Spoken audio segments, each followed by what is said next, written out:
पशु की बच्चेदानी गर्भाशय में इन्फेक्शन कैसे पहचानें, क्या करें। बहुत इस तरह के वेटरनरियन हैं या पशुपालक हैं, उनके कमेंट्स भी आते हैं कि सर बच्चेदानी में या गर्भाशय में जब इन्फेक्शन हो जाता है तो हम कैसे पहचान सकते हैं कि उसमें इन्फेक्शन हो चुका है, तो उस स्थिति में क्या करना चाहिए। तो आज की वीडियो के अंदर मैं आपको बताऊंगा, क्योंकि बहुत इस तरह के जो पशुपालक हैं वह भी कंफ्यूज होते हैं कि हमारे पशु में इन्फेक्शन है या नहीं, और बहुत इस तरह के जो वेटरनरियन हैं वह भी कंफ्यूज होते हैं कि ये पशु इन्फेक्शन है नहीं।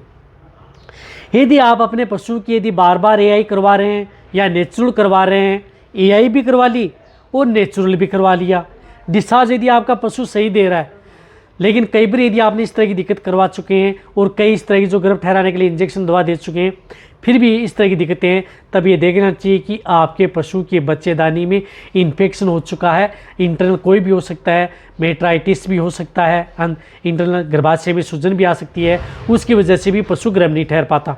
इसी के साथ साथ यदि आपका पशु जिस प्रकार से डिस्चार्ज डाल रहा है, डिस्चार्ज यदि आपका पशु जिस प्रकार से क्लीन पारदर्शी की बजाय यदि उसमें रंग परिवर्तन है, मटमेला है, गाढ़ा है, मवाद जैसा है, तो आप आसानी से पता लगा सकते हैं कि इसकी बच्चेदानी में इन्फेक्शन है। यदि गाढ़ा है, मटमेला है और मवाद जैसा है तो इन्फेक्शन है। यदि आपके पशु में यदि जिस प्रकार से ब्लीडिंग की हो रही है, जिस प्रकार से फर्स्ट दिन यदि आपका पशु ने डिस्चार्ज दिया और लगातार फिर 2 से 4 दिन यदि ब्लड डालता है, तो भी आप ये देखना चाहिए कि बच्चेदानी में इन्फेक्शन हो चुका है।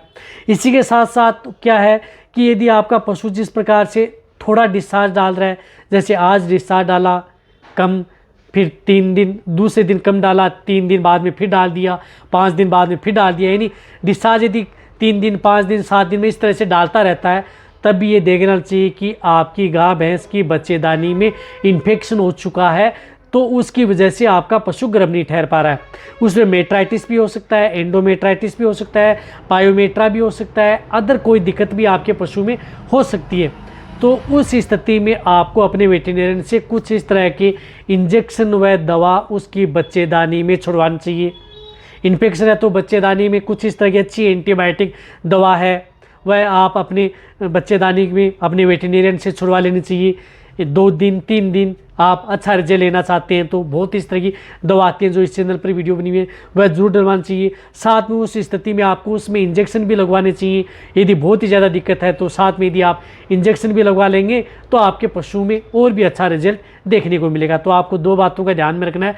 ये बच्चेदानी में इन्फेक्शन बार बार रिपीट हो रहा है, एआई दोनों नेचुरल दोनों करवा सकें तो भी, डिस्चार्ज में परिवर्तन है तो भी, या यदि डिस्चार्ज लंबे समय तक दे रहा है तो भी, खून सा डाल रहा है लगातार, इस तरह की दिक्कतें हो रही है तो भी इन्फेक्शन है, ये मान करके आप उस स्थिति में अपने वेटरनरियन की सलाह लेकर के उसका ट्रीटमेंट करवाएं और आप अपने पशुओं को गर्भ ठहराएं। और कौन सी दवा छुड़ानी चाहिए, क्या इंजेक्शन लगाना चाहिए, इसी चैनल पर वीडियो बनी हुई है, वो भी आप जाकर के देख सकते हैं डिटेल से। तो ये वीडियो जितना हो सकता है पशुपालक या वेटरनरियन के साथ शेयर करें। इसी तरह की नॉलेज भरी वीडियो आपको इस चैनल पर ऐसे ही मिलती रहेंगी। इसी तरह से वीडियो देखते रहें। थैंक्स, धन्यवाद।